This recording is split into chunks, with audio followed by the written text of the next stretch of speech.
안녕하세요. 여성을 위한 여성 변호사 안규기입니다.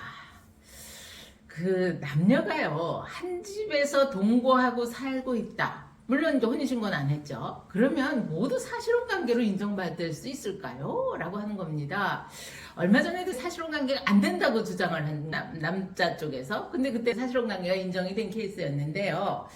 우리 법이 사실혼 관계라고 판단되는 경우에는 정말 많은 것을 보호를 해주거든요. 사실혼 관계라고 하는 것은 혼인신고만 안 됐을 뿐이지 이 법률상 부부와 거의 같은 요건을 갖춰야 됩니다. 그래서 사실혼 관계에 있는 부부가 예를 들어서 외도를 했다. 그럼 사실혼 관계 파탄을 원인으로 한 손해배상 청구를 책임을 지는 건 당연한 거고요. 그 다음에 사실혼 기간에 따른 재산 형성의 기여도에 따라서 재산 분할을 한다든가, 미성년 자녀가 있을 때 친권자나 양육권자를 지정하는 거, 비양육자가 양육비 지급 청구하는 거, 이거는 법률론하고 전혀 다르지가 않습니다.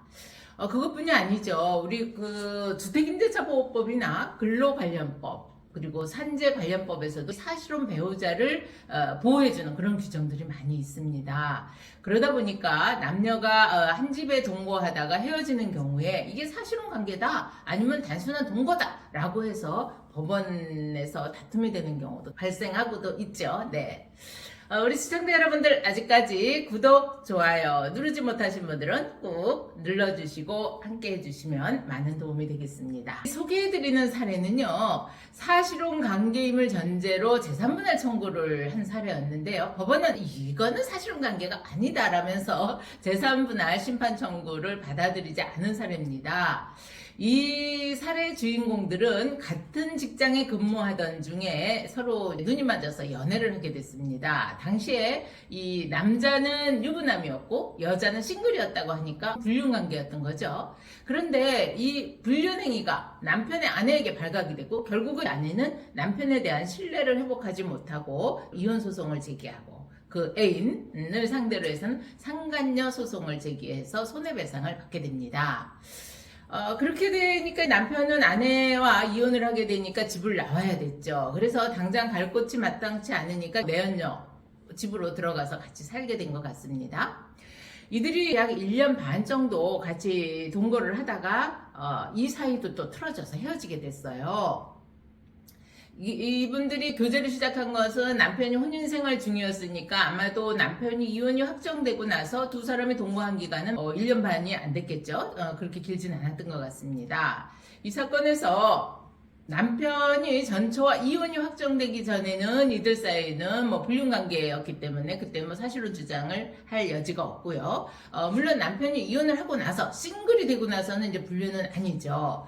그렇게 되니까 이 원고가 피고를 상대로 해서 피고가 전처와 이혼하고 원고와 동거한 기간 동안은 사실혼 관계에 있었다. 그러니까 그 기간 중에 형성한 재산의 50%를 재산 분할을 해달라라고 청구하게 됩니다. 이 사건에 대해서 부산가정법원은요, 이들 당사자가 단순히 동거를 하거나 간헐적 정교 관계를 맺어왔다라고 하는 거를 넘어서 사회 통념상 부부라고 인정할 만한 정신적, 육체적 결합을 생기게 할 그 의사로 혼인의사죠. 이 혼인의사의 합치를 이루었다거나 혹은 가족의 질서면에서 부부 공동생활의 실체를 형성했다고 인정하기에는 부족하다라고 판단하고 원고의 재산분할 청구를 기각했습니다. 이 부산가정법원에서 이들이 사실관계에 이르지 않았다고 본 여러 가지 징표들을 보면 두 사람이 동거관계를 넘어서 혼인의사로 양가에, 그러니까 부부면 시가, 처가에 대해서 서로 소개를 했냐.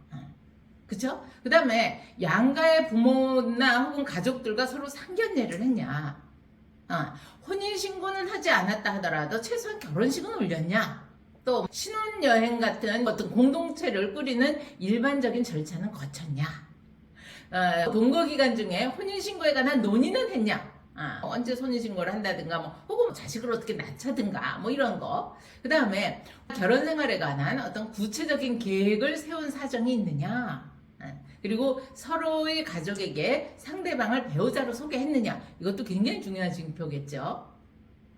또 명절이나 상대방의 가족 행사 등에 참여한 사실은 있느냐. 서로의 인척, 친인척과 지인들에게 배우자의 위치에서 교류하고 있었는가? 예를 들어서 친척들이나 지인들 사이에서 서로 만남을 했다든가 뭐 그런 게 있었는가?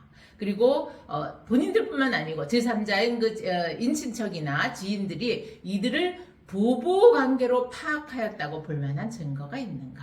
예, 이런 10여 가지 되는 이러한 사정들을 다 따져봤을 때, 이 사건, 원고와 피고는 부부로서의 생활 공동체를 갖춘 것으로 볼 수가 없다. 이렇게 판단한 겁니다. 그 법원에서는 특히 이 피고가, 그러니까 이 남자죠. 남자가 그 애인이었던 이 원고의 집에 들어가 살게 된 경위에 대해서는 피고가 전처와 이혼을 하게 되면서 기존 가족들과 거주하던 집에서 급히 나오면서 마땅히 갈 곳이 마땅치 않다 보니 원고의 집에 들어가서 동거한 것으로 보일 뿐이지 뭐 혼인의사로 동거한 것으로 보이지 않고, 그렇다면 뭐 주민등록을 옮겨갔냐? 그것도 아니지 않냐? 이런 것을 지적했습니다.